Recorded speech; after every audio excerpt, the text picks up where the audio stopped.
Welcome back to the Hoop Portal. We are about to break down the ACC. Check the description if you want to skip ahead in the video. Please get in the comments. Who do you think are the top 3 teams in the conference this year? And is anybody really going to be able to challenge Duke for the top spot? Let's go. The ACC is way better this year than what we saw last year. Right now, bracketology has been projected to get 8 teams in. According to Leonardi and that group, they have this order going for the ACC this year. Duke 1, Louisville 2, Carolina at 3, Virginia at 4, Clemson 5, Miami 6, SMU 7, and NC State down at the 8 spot.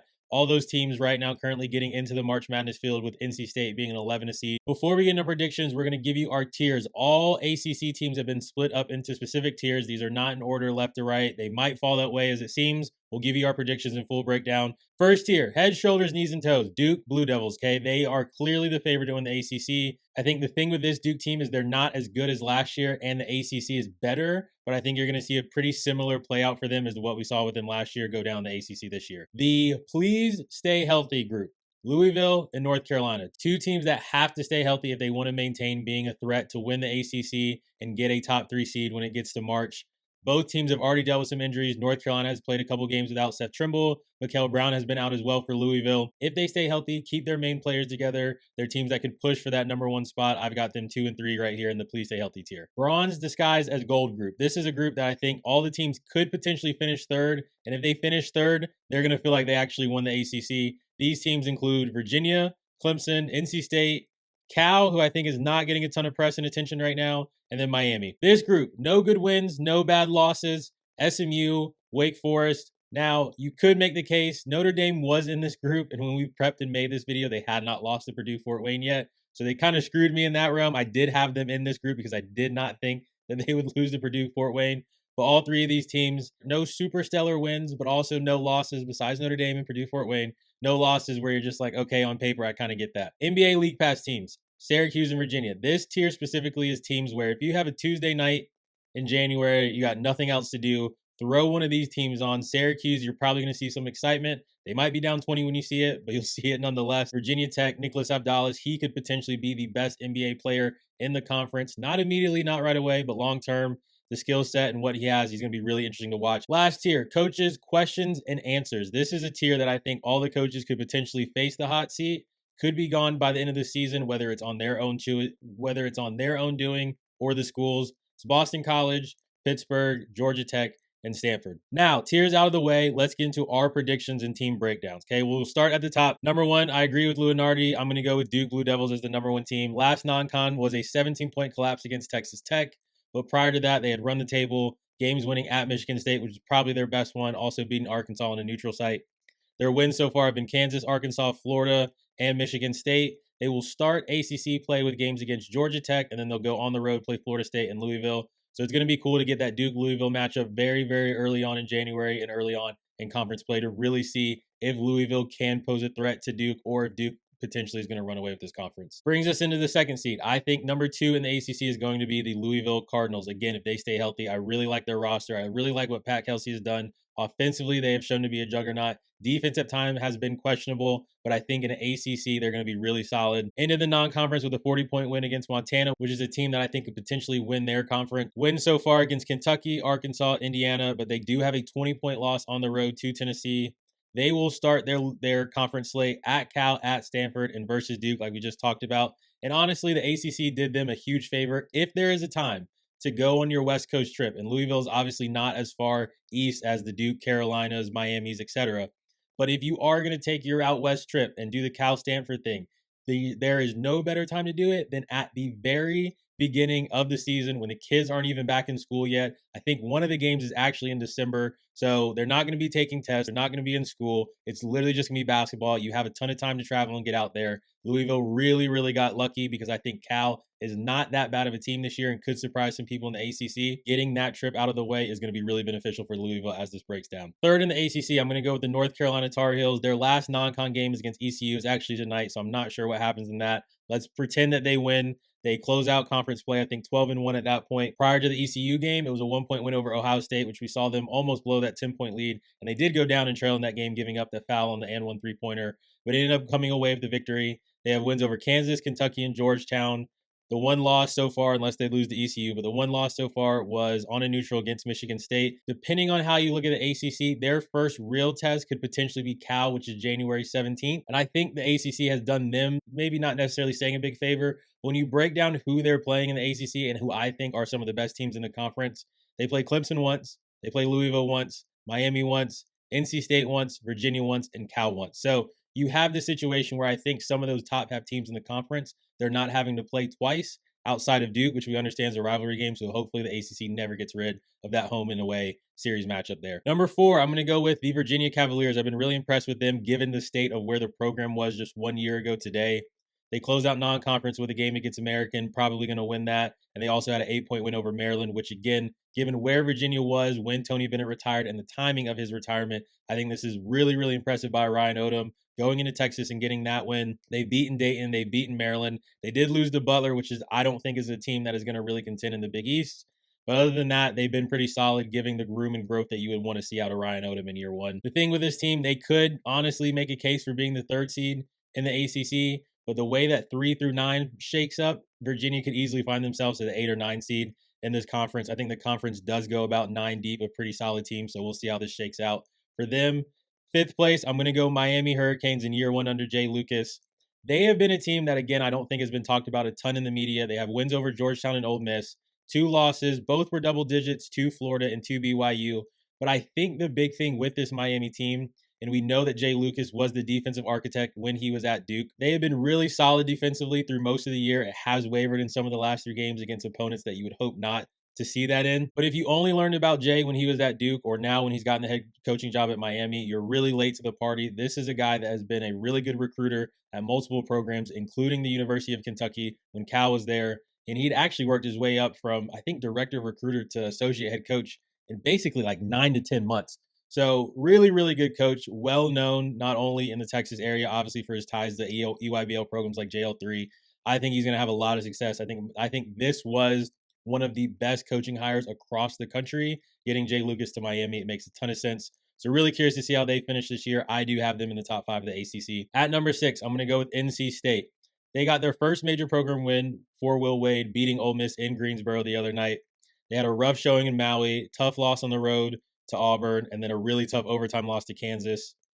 The NC State team has flaws. Like, if we're being honest, there's flaws. There's not a true 5. They don't really have depth at that position. I think they're still trying to figure out who is the best guard lineup between guys of Holloman and Kadir. I think Holloman is not really a 2, but clearly Wade wants to keep Kadir at the 1, and rightfully so. I want to say he's top 5 or 6 in the ACC in assists. There's flaws with that team they can be got at, but they also have guys and have the ability to score and put up numbers in bunches and be a really difficult group. So it's going to be interesting to see how NC State fares in the ACC with consistent night-to-night games like this. Number 7, a team I think that is not getting talked about, and that is the Cal Golden Bears. Most surprising team to me so far this year on the ACC. They have wins against UCLA and Utah. Only loss was a 3-point loss at Kansas State. All that being said, though, the reason why I have them as the 7 seed, where I think they actually could be a bit better than the States and the Miamis, until we see it, I think it's going to be really difficult for those West Coast teams to play the ACC conference schedule and come out with a 75%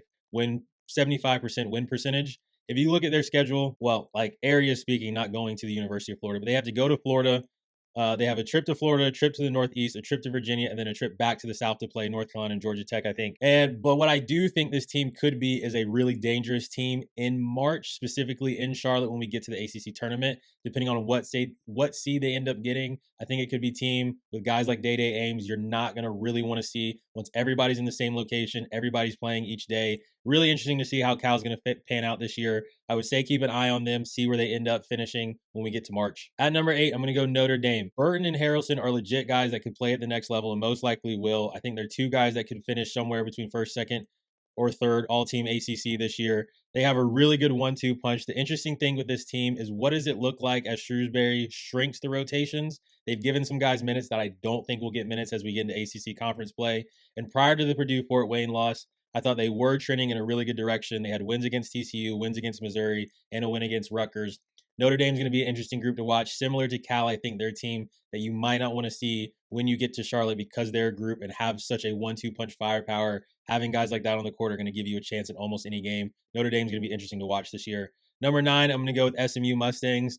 The LSU could be a really bad loss by the time we get to the end of the year, or it could not be as bad depending on how LSU favors in the SEC.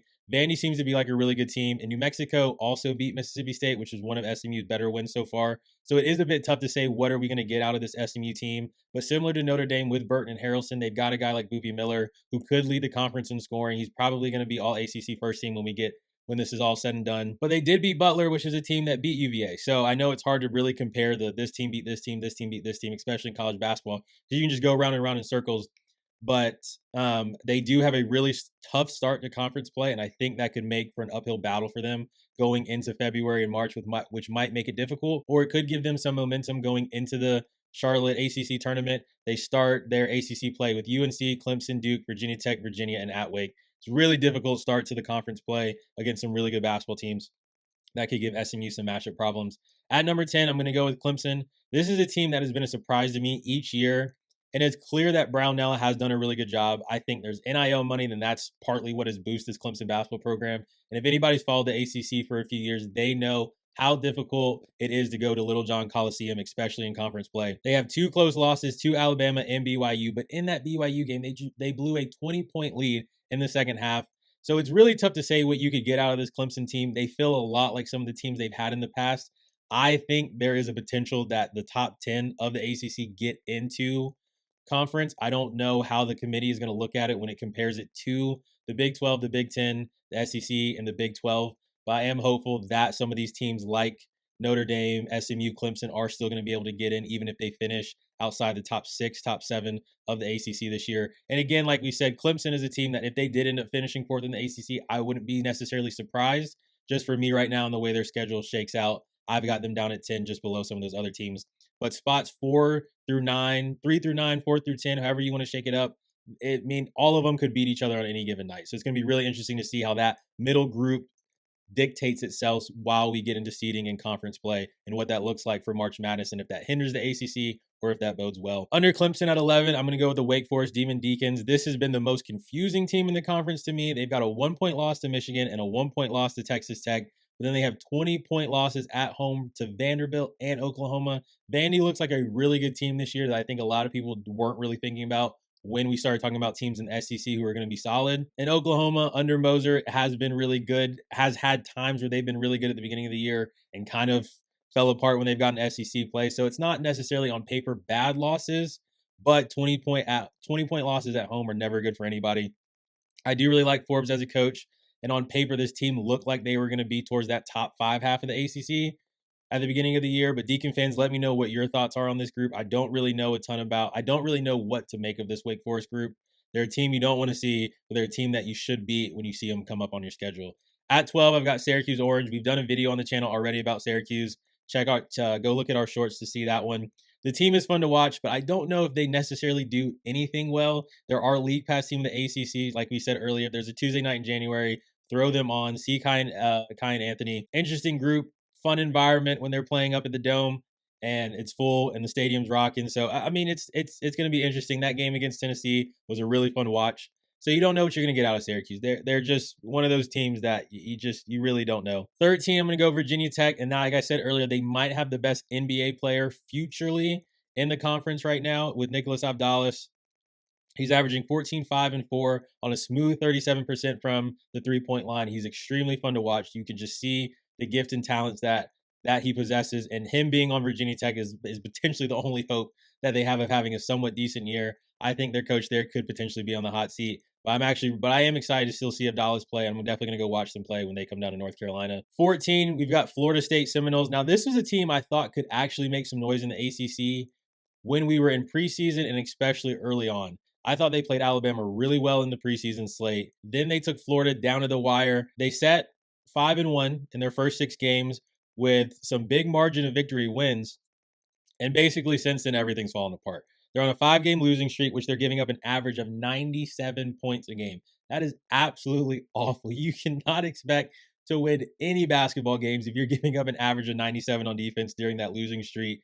They start off their ACC play with at Carolina, Duke, and NC State. So 3 teams that we know can put points up on the board. 100-piece against Florida State, and those first 3 ACC games is legitimately on the table. I think it could get really ugly in Tallahassee if they can't figure some of this stuff out. Last four teams we're going to spit this off quick. 15 Georgia Tech, 16 Stanford, 17 Pittsburgh, 18 Boston College.